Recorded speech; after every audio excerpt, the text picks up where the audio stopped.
আসসালামু আলাইকুম। এখন আমি বর্তমানে অবস্থান করছি আমার খাসের জমিতে। তো আজকে যে বিষয়টি আলোচনা করব সেটি হচ্ছে যারা নতুন করে গরুর খামার করতে যাচ্ছেন, তাদের যে বিষয়গুলো জেনে আরকি গরুর খামার করা দরকার সেগুলো বিষয় নিয়ে আলোচনা করব। আমি মূলত একটি নতুন উদ্যোক্তা। তো আমার বাস্তব অভিজ্ঞতা থেকে আমি আপনাদের কিছু গুরুত্বপূর্ণ বিষয় আলোচনা করব। মূলত গরু পালন করতে হলে যে বিষয়টি জানা দরকার সেটা হচ্ছে পর্যাপ্ত পরিমাণে গরুকে কাঁচা ঘাসের সরবরাহ করা। বর্তমান সময়ে আপনি যদি খড় খাইয়ে গরু পালন করার চেষ্টা করেন বা মনে করেন যে আমি খড় খাইয়ে গরু পালন করব, তাহলে আপনি বোকা রাজ্যে বাস করছেন। বর্তমানে খড়ের যে বাজার মূল্য, এই বাজার মূল্যে আর কি খড় খাইয়ে গরুকে লালন পালন করে কখনোই লাভ করা সম্ভব না। তো এই কারণে আর কি পর্যাপ্ত পরিমাণে কাছাকাছি সরবরাহ করতে হবে।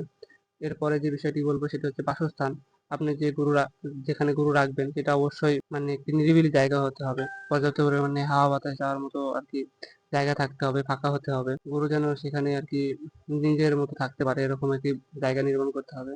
তো তারপরে যে বিষয়টি বলবো সেটা হচ্ছে আর কি আমার যে বিষয়টি আর কি খুব সমস্যার ভিতর পড়ে আছি সেটা হচ্ছে যে গরুর যে গোবর, আপনি যখন একসাথে গরু ৩-৪ টা গরু পালন করবেন, তখন দেখবেন যে পর্যাপ্ত পরিমাণে অনেক গরুর গোবর হবে। সেই গোবরগুলো কোথায় রাখবেন? গরুর গোবর রাখার মতো একটি জায়গা থাকতে হবে। যাদের জায়গা স্বল্পতা তারা অবশ্যই এই বিষয়টা আগে জেনে বুঝে তারপরে গরু কিনবেন। কারণ গরু পালন করতে হলে এখানে পর্যাপ্ত পরিমাণে জায়গার দরকার। প্রতিদিন দেখা যাচ্ছে ২-৩ বস্তা গরুর গোবর হবে। এটা আপনি রাখবেন কই? এরকম জায়গায় রাখতে হবে। এগুলো বিষয় খেয়াল রেখে আরকি গরু পালন করলে আপনি এখানে মানে লাভের মুখ ছাড়া আরকি লসের মুখ দেখবেন না। তো আর আপনি যদি গরুকে ঠিকমতো খাবার সরবরাহ করেন, দেখা যাচ্ছে দানাদার খাবার, ঘাস আপনি যদি পরিমাণ মতো দেন তাইলে দেখবেন আপনার কখনোই লস হবে না। আর খামারটি নিজে পরিচালনা করতে হবে প্রথমত। আর অবশ্যই একবারে বেশি মানে গরু না কিনে আরকি অল্প দিয়ে শুরু করতে হবে। তা নিজের অভিজ্ঞতার একটি বিষয় আছে। তাইলে দেখবেন কখনোই আরকি লসের সম্মুখীন হবেন না। তো আজকের ভিডিও এই পর্যন্ত। সবাই ভালো থাকবেন।